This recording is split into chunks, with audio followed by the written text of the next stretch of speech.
ආයුබෝවන් කොහොමද ඉතින් හැමෝම හොඳින් ඉන්නව නේද? මේ තියෙන්නේ අපේ ලොකට් ගහ දැනට මාස 3මාරකට විතර කලින් තිබුණ විදිය. ඉතින් මට මේක ඔයගලන්ට පෙන්වන්න බැරි වුණා. මොකද අපේ වෙස්ලිගේ දේවල් ඒ වගේම අපි වගා කරපු ඒව ගැන ගොඩාක් දේවල් ඔයගලන්ට පෙන්වන්න තිබුණ හින්දා. ඉතින් මට නිවාඩු දවස්වල අපි දෙන්න ඇවිදින්න යන්න කලින් හරි ගියාට පස්සේ හරි මෙතනට එනවා ලොකට් කෙටි ටිකක් කන්න. වෙස්ලිත් හරිම කැමතියි අපි කන දේවල් හැම දෙයක්ම වගේ කන්න. ඉතින් අපිට මේ අපි කන හැම දෙයක්ම බල්ලන්ටත් දෙන්න පුළුවන්ද? ඉතින් ඕස්ට්‍රේලියාවේදී අපි වෙස්ලිව පළවෙනි සැරේට වැක්සින් එක ගන්න පසු වෛද්‍යවරයා ළඟට එක්කන් ගියාම එයා දුන්නා අපිට ලීෆ්ලට් එකක්. ඒකේ තිබුණා මෙන්න මේ ආහාර විස සහිත විය හැකි කියලා බල්ලන්ට. එතකොට ඒ වගේම සමහර බ්‍රීඩ් වලට සමහර බල්ලන්ට මේ ආහාර ගොඩාක් අසාධ්‍ය රෝග තත්ත්ව ඇති කරන්න පුළුවන් කියලා. ඉතින් මේ හින්දා සමහර ගොඩාක් පොඩි බ්‍රීඩ් වලට පොඩි බල්ලන්ට මේ කියන ආහාර ගොඩ ප්‍රමාණයක් ඒගොල්ලෝ වැරදිලවත් ඇක්සිඩන්ටලි කෑවොත් ඒ අසාධ්‍ය තත්ත්වේ රෝග ඇති වෙලා ඒගොල්ලෝ මැරෙන්න උනත් පුළුවන්. ඉතින් අපි බල්ලන්ට කෑම දෙද්දී ගොඩක් ඒ විස සහිත ආහාර වර්ග මොනවද කියලා ඒ ගැන ගොඩක් අවධානයක් යොමු කළ යුතුමයි. මොකද අසනීප වුණොත් අපිට දුකයිනේ නේද? ඉතින් අපි පළවෙනි සැරේට වෙස්ලිට වැක්සින් එක ගන්න ගිහපු දවසේම මම දැක්කා පොඩි බල්ලෙක් එක ෆැමිලි එකක් අතේ තියාගෙන අඬ හිටියයි බල්ල නැති වෙලා. ඉතින් මම ගිහින් පළවෙනි දවසේ ඉඳන් ඇත්තටම මම බය වෙලා වගේ බලාගෙන හිටියයි ඒගොල්ලෝ අඬන්නේ කියලා. පස්සේ තේරුණා ඒ බල්ලව නැති වෙලා කියලා. ඒගොල්ලෝ කතා වෙනවා වුණා ඒගොල්ලෝ හිතුවේ නැහැ බල්ලා ඒ දේ කාවි කියලා. ඉතින් ඒ බල්ලා කාලා තිබුණේ මොනවද කියලා නම් දන්නේ නැහැ. හැබැයි මේ විස සහිත ආහාර ලිස්ට් එකෙන් එකක් විය යුතුමයි අනිවාර්යයෙන්ම. ඉතින් අපි සමහර වෙලාවට බල්ලොන්ව ගෙදර තනියම දාලා යන වෙලාවල් තියෙනවා. ඒගොල්ලන්ට බඩගිනි වුණාම ඒගොල්ලන්ට ලං වෙන්න පුළුවන් කෑම ඒගොල්ලෝ කන්න පුළුවන් ගොඩක් වැඩි ප්‍රමාණයක්. එතකොට ඉතින් මේ විස සහිත ආහාරයක් නැවොත් ඒගොල්ලෝ සමහර වෙලාවට මැරෙන්න පවා ඉඩ තියෙනවා.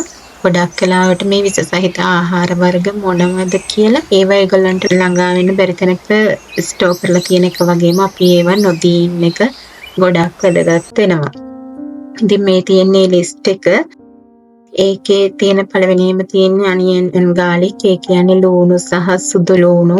ඉතින් මේකෙදි මම හිතන්නේ අපි ඇත්තටම ශ්‍රී ලංකන් අය විදියට අපි ගොඩක් ලුණු පාවිච්චි කරනවා. මමත් කැම දීලා තියෙනවා. ඒව තැම්බුනහම විස වෙන්නේ නැතුව ඉතින් ගොඩක් අඩු ප්‍රමාණයක් ඉතින් අපි දාන්නේ. හැබැයි වැඩි ප්‍රමාණයකින් අමුවෙන් කැවුනොත් තමයි මම හිතන්නේ මෙතන මේ කියන්නේ. ඒ වගේම චොකලට් ගොඩාක් ප්‍රමාණයක් කෑවොත් ඒ වගේම කැෆේන් කියන්නේ කෝපි වල අන්තර්ගත වෙන දේ. කෝපි ඇට ගොඩක් කෑවොත් ඒ වගේම අපි කෝපි කිරි වලට දාලා ඒව ගොඩක් දුන්නොත් වගේ දෙයක් වුණොත් මම හිතන්නේ මේ විස සහිත වෙන්න පුළුවන්. ඊළඟට ඊස්ට් කියන එක අපි බේක් කරන්න ගොඩක් පාන් ඒ වගේ දේවල් වලට ගොඩක් දේවල් වලට පාවිච්චි කරනවා. මෙතනද මේ කියන්නේ තනිකර ඊස්ට් එක කෑවොත් එයාට විස වෙන්න පුළුවන් කියලා මම හිතන විදියට. ඒ වගේම මෂ්රූම් කියන්නේ හතු වර්ග. ග්‍රේප්ස් කියන්නේ මිදි. ඒ වගේම රේසින්ස් සහ සුල්තානාස් ඒ කියන්නේ වියලි මිදි කියන එක එතකොට ගොඩක් හොඳ නැති පළතුරක් බල්ලන්ට. ඒ වගේම අවකාඩෝත් හොඳ නැහැ. ඒ කියන්නේ අලිකැට pear. ඒ වගේම unripe tomatoes ඒ කියන්නේ පැහුණු නැති ඉදුණු නැති තක්කාලි. ඉතින් ඒ වගේම මෙන්න මේ සයිලිටොල් කියන මේ ස්වීට්නර් එක මේ පීනට් බටර් වල තියෙනවා කියලා සඳහන් වෙනවා. ඉතින් මේ පිට රටවල් වල ඉන්න බල්ලන්ට ගොඩක් වෙලාට මෙහි පීනට් බටර් දෙනවා. ඒගොල්ලෝ ගොඩක් කන්නත් ආසයි ඒක. ඉතින් පීනට් බටර් දෙද්දි මෙන්න මේ රසකාරකේ තියෙද කියලා බලලා දෙන්න. ඒ වගේම මැකඩේමියා නට්ස් මැකඩේමියා ඇට කියලා විස සහිතයි කියලා සඳහන් වෙනවා. මීට අමතරව සමහර පැල වර්ග ඒ කියන්නේ මල් පැල ಜಾති පවා බල්ලන්ට විස සහිත වෙනවා. අපිට හිතා ගන්න බැරි අසාධ්‍ය රෝග තත්ත්වයක් ආව. සමහරට ඒගොල්ලෝ ඒක කාලා වෙන්න පුළුවන්. මම ඒ ගැනත් ඔයගොල්ලන්ට ඉදිරියේදී වීඩියෝ එකක් කරන්නම්. ඒ පැල වර්ග මොනවද කියලා.